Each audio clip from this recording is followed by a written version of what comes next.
La meilleure radio, c'est celle que vous écoutez. Radio Afrique Santé, votre santé, notre priorité.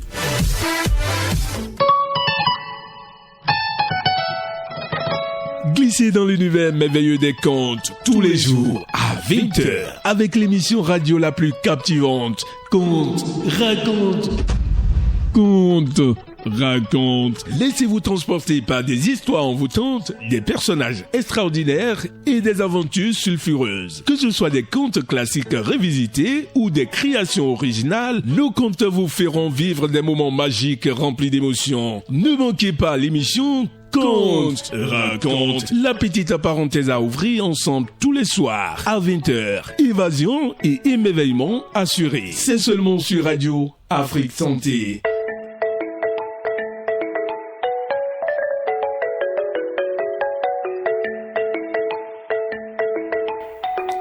Bonsoir petits et grands amis de Radio Afrique Santé. On espère que la journée a été bonne et que vous avez encore la force de suivre notre histoire.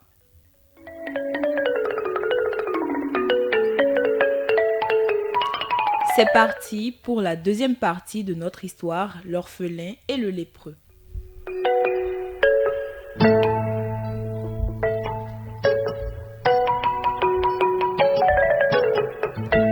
Le lépreux disparut de sa vue aussi rapidement qu'il y était venu, mais son comportement laissa l'orphelin en proie à de profondes réflexions.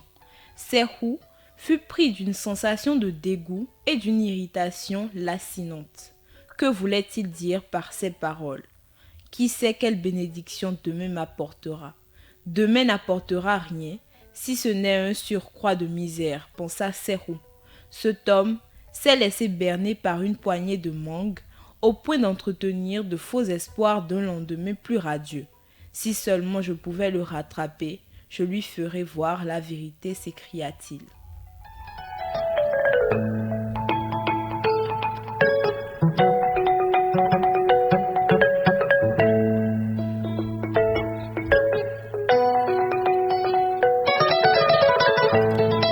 Il descendit de l'arbre et s'enfonça dans les bois.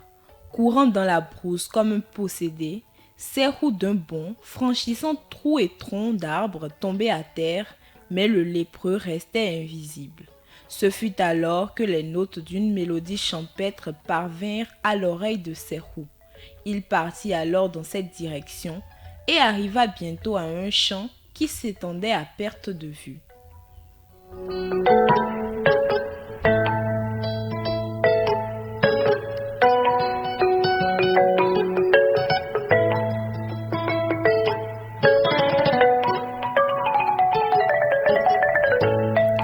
Il y avait une odeur de terre mouillée dans l'air et une famille de paysans s'activait à des travaux de semailles. C'était un spectacle plaisant que cette terre au sillon bien tracé, dont le sombre reflet se détecta dans la lumière pâlissante du soleil couchant. À l'autre bout du champ, le sol était encore friche.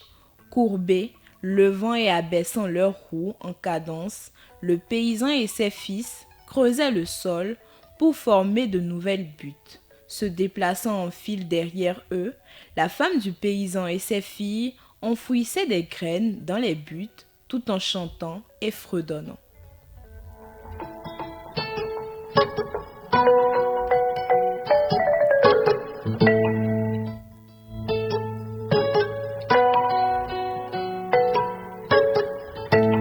Comme l'orphelin restait là, à contempler la scène, il lui vint lentement à l'esprit que lui aussi pourrait cultiver un lopin de terre et, avec l'aide de Dieu, devenir un paysan respectable, un bon mari et un père responsable.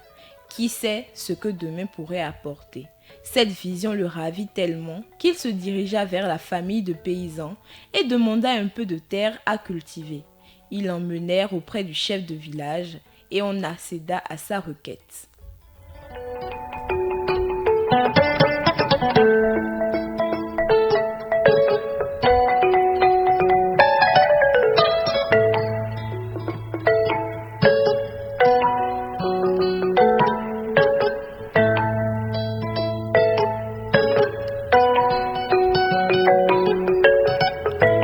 Après plusieurs années de lutte et de dur labeur, l'orphelin devint un fermier prospère. Il tomba amoureux et décida de se marier. On fixa le jour du mariage et le futur marié fit savoir que ce serait un jour à nul autre pareil. Il engagea un crieur public et lui ordonna de parcourir le royaume en tous sens et d'adresser une invitation spéciale à tous les lépreux. Décision qui fit beaucoup parler et provoqua mille hochements de tête. Sa future épouse, ses amis, ses voisins, tous voulaient savoir pourquoi Serhou avait décidé de faire des lépreux ses invités d'honneur à son banquet de noces, mais il éluda toutes leurs questions.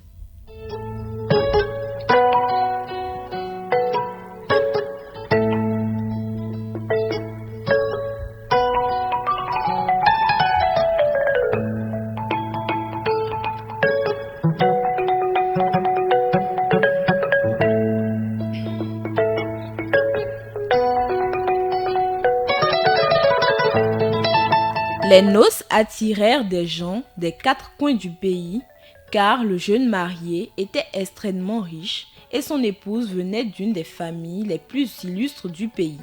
Cependant, ce ne fut ni sa splendeur ni son luxe qui fit de ce mariage un événement unique en son genre, mais le nombre immense de lépreux qui y étaient venus. Jamais de mémoire d'homme, autant de lépreux ne s'étaient rassemblés. Au moment où la fête battait son plein, quand les boissons de toutes sortes coulaient à flot, que les gens se servaient de délicieux plats fumants et que toute l'arène retentissait des bavardages et des rires de la foule qui festoyait, le crieur public demanda le silence.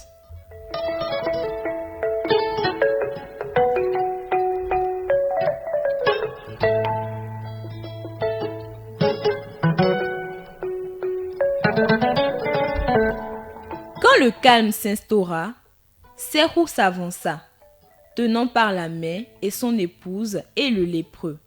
Il dit à la foule que cette fête n'était pas seulement la célébration d'une union, mais aussi d'une réunion. Puis, il expliqua comment le lépreux lui avait sauvé la vie et se tournant vers lui, Serhou lui dit « La joie enfantine que tu ressentais à vivre m'a donné la volonté tenace de vivre, d'avoir confiance en Dieu et d'espérer en l'avenir. Et pour ceci, je t'offre la moitié de mes économies, la moitié de mes terres, la moitié de mon bétail et une part égale de tout ce qui porte mon nom. »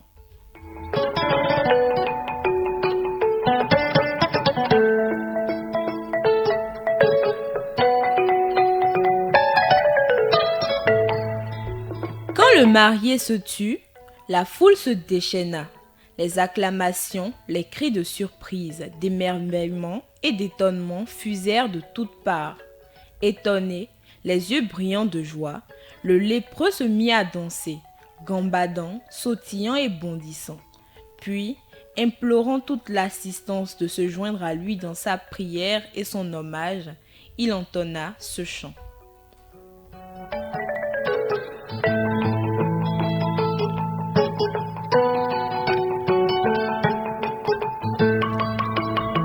J'avais faim. Regardez, Dieu m'a apporté de la nourriture. J'étais pauvre et Dieu m'a apporté d'incommensurables richesses. Quelle que soit la violence avec laquelle souffle le vent de la détresse, ne laissez jamais s'éteindre la flamme de l'espoir, car, d'une façon ou d'une autre, c'est à la joie que retourne toujours le désespoir. Donnez une chance à la vie, donnez-lui 1000 chances. Car qui sait quelle bénédiction demain apportera.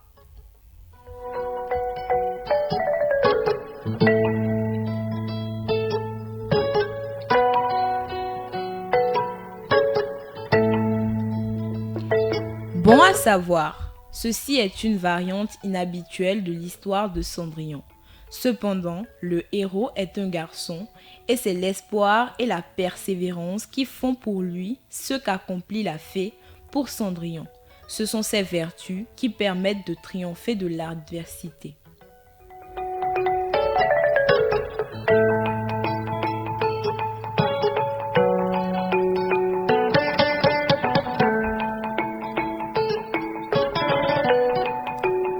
point intéressant de cette histoire est l'accent qu'elle met sur l'importance de dire merci à un bienfaiteur. La reconnaissance est l'une des vertus que les parents béninois essaient d'inculquer à leurs enfants.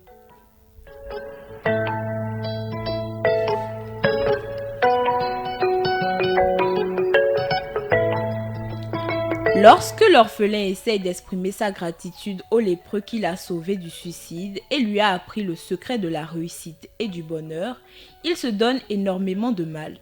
Comme l'orphelin, le lépreux est un exclu et c'est pourquoi la leçon qu'il donne à l'orphelin a d'autant plus de portée.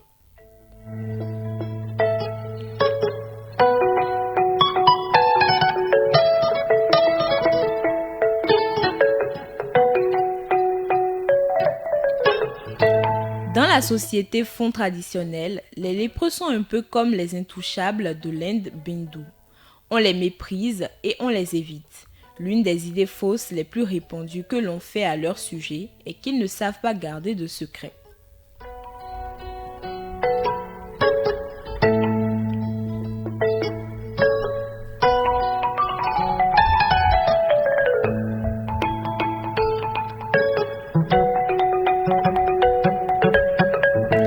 Et moi, je vous dis merci de nous avoir suivis et j'espère que l'histoire vous a plu et a été riche en leçons.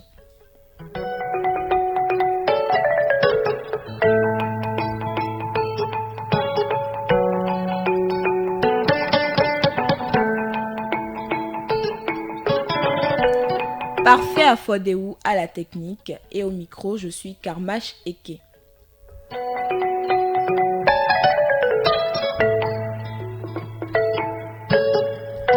Je vous souhaite un bon week-end en compagnie de nos programmes. À la prochaine. Glissez dans l'univers merveilleux des contes tous les jours à 20h avec l'émission radio la plus captivante. Conte, raconte. Conte, raconte. Laissez-vous transporter par des histoires envoûtantes, des personnages extraordinaires et des aventures sulfureuses. Que ce soit des contes classiques revisités ou des créations originales, nos contes vous feront vivre des moments magiques remplis d'émotions. Ne manquez pas l'émission Conte, raconte. La petite parenthèse à ouvrir ensemble tous les soirs à 20h. Évasion et émerveillement assurés. C'est seulement sur Radio Afrique Santé.